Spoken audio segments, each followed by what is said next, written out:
বেপরোয়া গতিতে আসা পিকআপ ভ্যানের ধাক্কায় গুরুতর আহত 14 বছর বয়সী এক কিশোর। ঘটনার প্রতিবাদে 512 নম্বর জাতীয় সড়ক অবরোধ করে বিক্ষোভ এলাকাবাসীদের। বুধবার ঘটনাটি ঘটেছে গঙ্গারামপুর থানার মহারাজপুর এলাকায়। জানা গেছে আহত কিশোরের নাম আদিত্য বসাক, বয়স 14 বছর, বাড়ি ঠ্যাঙ্গাপাড়া জালালপুর এলাকায়।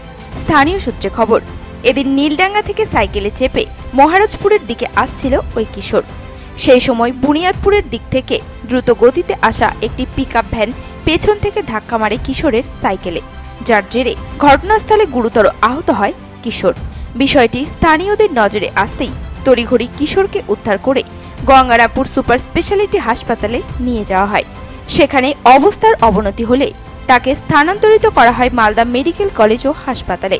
এদিকে এই ঘটনার প্রতিবাদে 512 নম্বর জাতীয় সড়ক অবরোধ করে বিক্ষোভ দেখায় স্থানীয় মানুষজন। ফলে বন্ধ হয়ে যায় 512 নম্বর জাতীয় সড়কের যান চলাচল। পরে গঙ্গারামপুর থানার পুলিশের তৎপরতায় পরিস্থিতি স্বাভাবিক হয়। ঘটনার পর ঘাতক পিকআপ ভ্যানটি আটক করে পুরো বিষয়টি খতিয়ে দেখছে পুলিশ। এ বিষয়ে স্থানীয়রা জানান, সকালে এই পিকআপ গাড়িগুলো এরা এত দ্রুত গতিতে ছোটে যে এরকম ঘটনা অ্যাভেলেবল ঘটতেই পারে।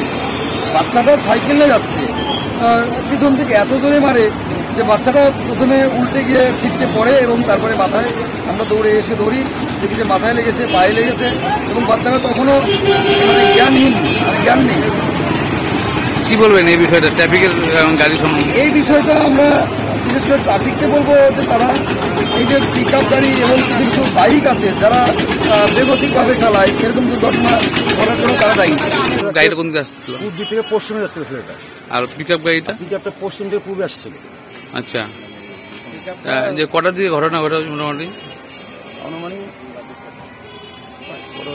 5টা 5:30 দিকে।